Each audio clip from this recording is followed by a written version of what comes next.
नमस्कार दोस्तों, स्वागत है आप सबका अमित क्लासेस आगरा के स्टडी प्लेटफॉर्म पर। दोस्तों आज हम आपके बीच में यूपी बोर्ड 10th क्लास की हिंदी की क्लास को लेकर के उपस्थित हुए हैं और इस हिंदी की क्लास में दोस्तों हम आपको टॉप 30 प्रश्नों को कराएंगे और ये टॉप 30 प्रश्न जो है आपके एग्जाम के पॉइंट ऑफ व्यू से वेरी वेरी इंपॉर्टेंट रहने वाले प्रश्न है। सभी जितने भी ये प्रश्न है सभी पिछली जो जितनी भी बार परीक्षा हुई है सब में पूछे गए प्रश्न है, यानी आप कह सकते हो जितनी भी 2-3 साल से परीक्षा हो रही है उन सब में पूछे गए ये प्रश्न है। तो ज्यादा से ज्यादा मेरे भाई बहन लाइव जुड़े और चैनल को शेयर और सब्सक्राइब जरूर करें। तो चलिएगा दोस्तों स्टार्ट करते हैं। बात करते हैं प्रश्न नंबर फर्स्ट की। यहाँ इसमें आपसे बोला है कि अनंत आकाश के रचनाकार हैं, बताइएगा अनंत जो आकाश है ये एक रचना है और इसके रचनाकार कौन है ये आपको बताना है। क्या जयशंकर प्रसाद है, यशपाल है, जयप्रकाश भारती है या धर्मवीर भारती है। दोस्तों धर्मवीर भारती को ही गुनाहों का देवता कहा जाता है, ठीक है, गुनाहों का देवता, ये बहुत ज्यादा बार पूछता है, ठीक है, ये आपको ध्यान में रखना है। जबकि बात आती है आकाशदीप के रचनाकार हैं वो कौन है, यशपाल जी हैं। तो आपका राइट ऑप्शन क्या हो जाएगा, बी जो है वो करेक्ट हो जाएगा। आगे बढ़ते हैं, बात करते हैं प्रश्न नंबर सेकंड की। यहां आपसे इसमें कहा गया है झूठा सच किस विधा की रचना है, बताइएगा जो झूठा सच है वो किस विधा की रचना है। कमेंट करके मुझे बताइएगा क्या निबंध है, कहानी है, नाटक है या उपन्यास है, झूठा या सच। तो आपका राइट ऑप्शन क्या हो जाएगा, आप कहोगे उपन्यास जो है वो करेक्ट हो जाएगा, जो आपका ऑप्शन डी है वो करेक्ट हो जाएगा। दोस्तों शेयर कर प्रश्न नंबर 3 की। निम्नलिखित में से कौन सा प्रसिद्ध यात्रा के साहित्यकार है। प्रसिद्ध यात्रा के जो साहित्यकार है वो आपको बताते हैं कौन है। क्या जयशंकर प्रसाद है, प्रेमचंद्र है, पंडित राहुल सांकृत्यानंद है या हजारी प्रसाद द्विवेदी है। कमेंट करके मुझे बताइएगा दोस्तों। तो आपका प्रसिद्ध यात्रा के साहित्यकार कौन है, पंडित राहुल सांकृत्यानंद है। तो आपका ऑप्शन जो सी है वो करेक्ट हो जाएगा। दोस्तों बात करते हैं प्रश्न नंबर 4 की। बिना देरी करते हुए ये मैं ज्यादा से ज्यादा 10 से 15 मिनट आपके लूंगा, ज्यादा समय नहीं लूंगा, जल्द से जल्द इन्हें आपके मैं फिनिश करने वाला हूं। देखिएगा प्रसिद्ध आत्मकथा क्या भूलूं क्या याद करूं, क्या भूलूं क्या याद करूं के रचनाकार कौन है, बताइएगा क्या भूलूं क्या याद करूं। बताइएगा हरिवंश रॉय बच्चन है, डॉक्टर राजेंद्र प्रसाद है, पांडे बेचन शर्मा उग्र है या रामविलास शर्मा है। तो बताइएगा कौन है। तो क्या भूलूं क्या याद करूं इसके जो रचनाकार है यानी जो लेखक है वो कौन है, ऑप्शन ए हरिवंश रॉय बच्चन, यानी A for Amit classes Agra जो है दोस्तों करेक्ट हो जाएगा। चलिएगा दोस्तों आगे बढ़ते हैं, बात करते हैं प्रश्न नंबर 5 की। वेरी वेरी इंपॉर्टेंट है। शुक्ल युग के नाटककार निम्न में से नहीं है। शुल्क युग के नहीं है, अब आपको बताना है कि इनमें से जो शुल्क युग के नहीं है बाकी जो 3 होंगे वो शुल्क युग के होंगे। बताइएगा इनमें से कौन नहीं है। कमेंट करके मुझे बताइएगा प्रश्न नंबर 5 का राइट आंसर क्या होगा। तो भारतेंदु हरिश्चंद्र जो है वो शुल्क युग के नाटककार नहीं है। तो आपका जो ऑप्शन जो डी है वो करेक्ट हो जाएगा। ठीक है दोस्तों, प्रश्न नंबर 6 सदन उपन्यास के लेखक है। बताइएगा यशपाल है, जयशंकर प्रसाद है, प्रेमचंद्र है या जैनेन्द्र है। देखिए आपको मैं इसकी एक बेहतरीन ट्रिक बताने वाला हूँ, सेवा, और सेवा किससे होती है, प्रेम से होती है। ठीक है, तो आपका राइट ऑप्शन क्या हो जाएगा, प्रेमचंद हो जाएगा। ठीक है, इस तरीके से अगर आप बना के करोगे तो आप ज्यादा आपको ध्यान में रहेगा, आपको एग्जाम में बहुत आसानी होगी। बात करते हैं दोस्तों प्रश्न नंबर 7 की। इसमें आपसे बोला है पहाड़ काटकर बनाई जाने वाली, पहाड़ को काटकर बनाई जाने वाली भारत की सबसे प्राचीन जो गुफा है वो कौन सी है, जो पहाड़ काट के बनाई गई है। कमेंट करके मुझे बताइएगा क्या एलोरा है, एलिफेंटा है, अजंता है या बाघ है। तो बाघ की गुफा जो है प्राचीन गुफा नहीं है, सबसे पुरानी कौन सी है, प्राचीन का मतलब जो बहुत ज्यादा पुरानी है, प्राचीन समय से है, वो क्या है, अजंता की गुफा है। और ये कैसे बनाई गई थी, पहाड़ को काट करके बनाई गई थी। और ये तीनों गुफाएं कहाँ स्थित है, महाराष्ट्र में स्थित है दोस्तों। ठीक है, ये आपको ध्यान में रखना है, वेरी वेरी इंपॉर्टेंट है। आगे बढ़ते हैं, बात करते हैं प्रश्न नंबर 8 की। आध्यात्मिक, आध्यात्मिक का प्रत्यय है। अब प्रत्यय कौन होते हैं, प्रत्यय जो होते हैं वो पीछे लगते हैं, पीछे लगते हैं। और एक होता है आपका उपसर्ग, उपसर्ग कहाँ लगते हैं, आपके आगे लगते हैं। ठीक है, उपसर्ग कहाँ लगते हैं, आगे लगते हैं। ठीक है, और प्रत्यय कहाँ लगते हैं, पीछे लगते हैं। तो इसमें प्रत्यय पूछा है तो इसमें क्या लगा, आध्यात्मिक, इक इक इक आ रहा है ना, तो देखो छोटी की मात्रा भी लगी और लास्ट का अक्षर क्या है, का। तो देखो पहला आ होगा नहीं, मिक आपका होगा नहीं, अधि होगा नहीं, क्या होगा, एक हो जाएगा। एक क्यों हो जाएगा, क्योंकि ये प्रत्यय है और प्रत्यय कहाँ लगे होते हैं, पीछे लगे होते हैं। ठीक है, एक क्वेश्चन आपका प्रत्यय से पूछा जाएगा, एक आपका उपसर्ग से पूछा जाएगा। ठीक है दोस्तों आगे बढ़ते हैं, प्रश्न नंबर 9, ये आपको बताना है डॉक्टर राजेंद्र प्रसाद भारत के किस पद पर रहे थे, बताइएगा। जो डॉक्टर राजेंद्र प्रसाद हैं ये भारत के किस पद पर रहे थे, कमेंट करके मुझे बताइएगा। कि राष्ट्रपति के पद पे रहे थे, मुख्य न्यायाधीश के पद पे रहे थे, उपराष्ट्रपति या प्रधानमंत्री। तो डॉक्टर जो राजेंद्र प्रसाद थे ये आपके उपराष्ट्रपति के पद पे रहे थे, यानी जो आपका ऑप्शन ए है, A for Amit classes Agra, correct हो जाएगा दोस्तों। शेयर करते रहिएगा।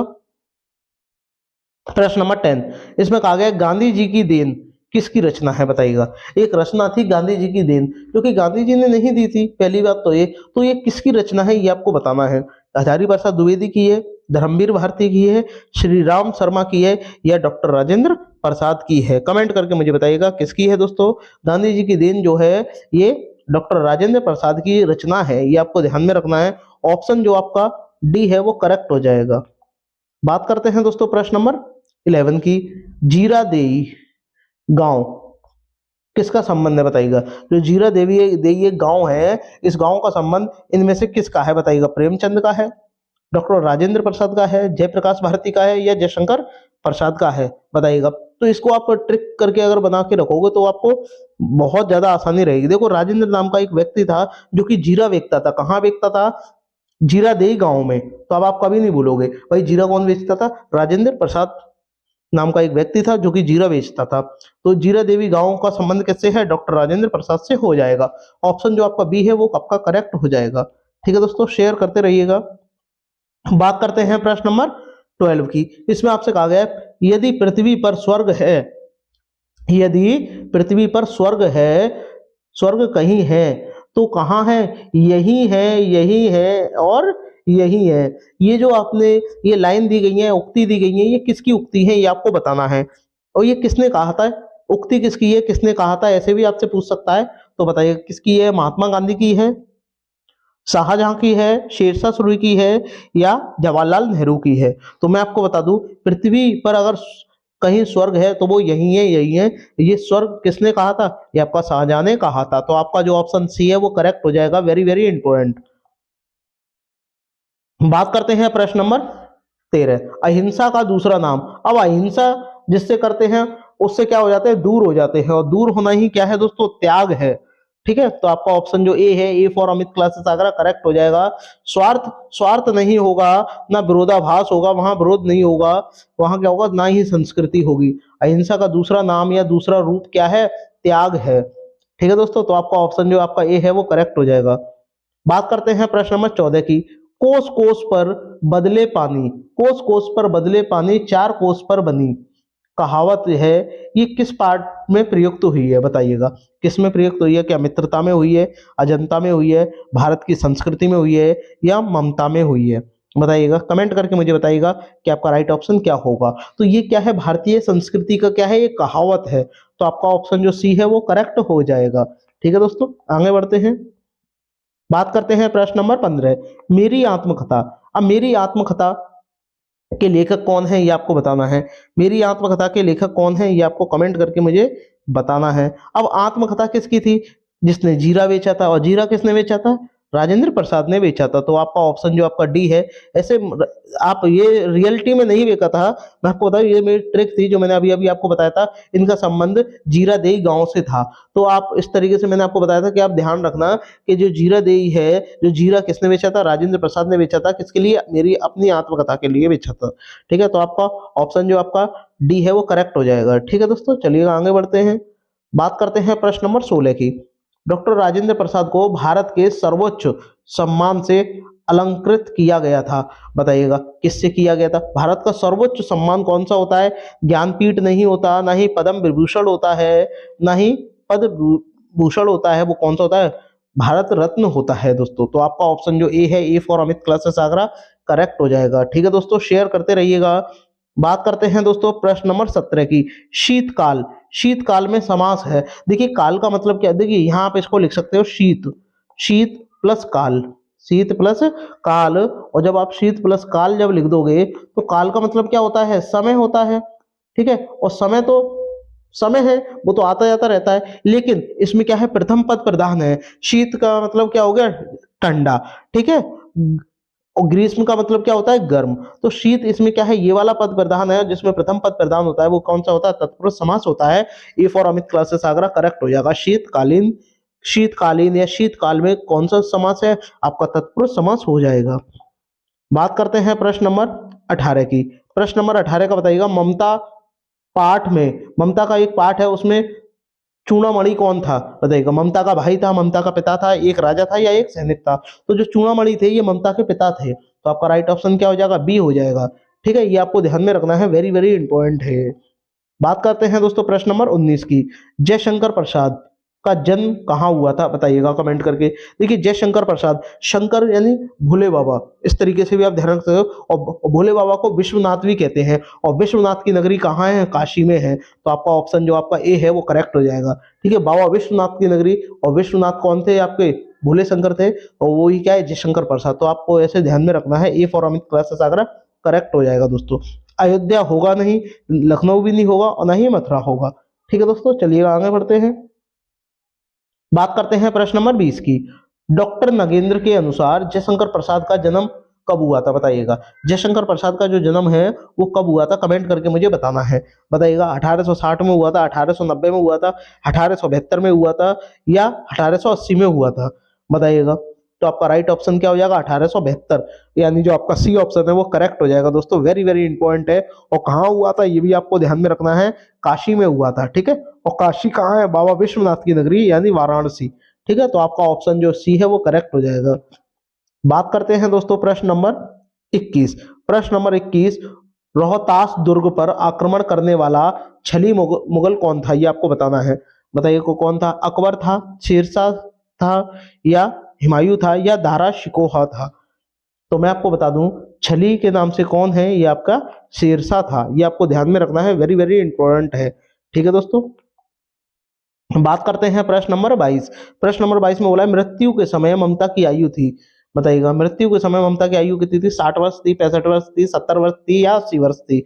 तो ममता की आयु कितनी थी, 70 वर्ष थी। तो आपका राइट ऑप्शन क्या हो जाएगा, जो आपका सी है वो करेक्ट हो जाएगा। ओके, चलिएगा आगे बढ़ते हैं। बात करते हैं प्रश्न नंबर 23। ममता की झोपड़ी में शरण पाने वाला मुगल था, बताइएगा। ममता की झोपड़ी में जिसने शरण पाई थी वो कौन था, ये आपको कमेंट करके मुझे बताना है। कमेंट करके मुझे बताइएगा, ममता की झोपड़ी में किसने शरण ली थी, कमेंट करके मुझे बताइएगा। अकबर ने ली थी, हुमायूं ने ली थी, या शेरशाह सूरी ने ली थी, या तैमूर ने ली थी। तो वो किसने ली थी, हुमायूं ने ली थी। ये आपको ध्यान में रखना है, वेरी वेरी इंपॉर्टेंट है। ममता के पिता का नाम क्या था, चूड़ामणि। क्या था, चूड़ामणि जो था ये ममता के पिता का नाम था। ठीक है, ममता की जो मृत्यु हुई थी वो कितनी वर्ष में हुई थी, 70 वर्ष में हुई थी। ये भी आपको ध्यान में रखना है। प्रश्न नंबर 24, आकाशदीप की रचना की विधा है, बताइएगा। जो आकाशदीप की रचना है वो कौन सी विधा है, कहानी है, नाटक है, उपन्यास है, या काव्य है। तो आकाशदीप क्या है, एक कहानी है। तो A for Amit classes Agra correct हो जाएगा। ठीक है दोस्तों, आकाशदीप की एक कहानी है। का इसमें भी आ रहा है, का इसमें भी आ रहा है, का इस तरीके से भी आप ध्यान में रख सकते हो। बात करते हैं प्रश्न नंबर 25 की। काव्य कला एवं अन्य निबंध किसकी रचना है, बताइएगा। कमेंट करके मुझे बताइएगा किसकी रचना है, कमेंट करके मुझे बताइएगा। हजारी प्रसाद द्विवेदी की है, रामचंद्र शुक्ल की है, राजेंद्र प्रसाद की है, या जयशंकर प्रसाद की है, बताइएगा। कला जो है वो प्रसाद के रूप में मिलती है, तो आप तुरंत आप ध्यान लगेगा, हजारी बार होगा नहीं, क्या होगा, जयशंकर प्रसाद। ठीक है, तो आपका राइट ऑप्शन क्या हो जाएगा, जो डी है वो करेक्ट हो जाएगा। बात करते हैं प्रश्न नंबर 26 की। जयशंकर प्रसाद किस गद विधा के लिए प्रसिद्ध है, बताइएगा।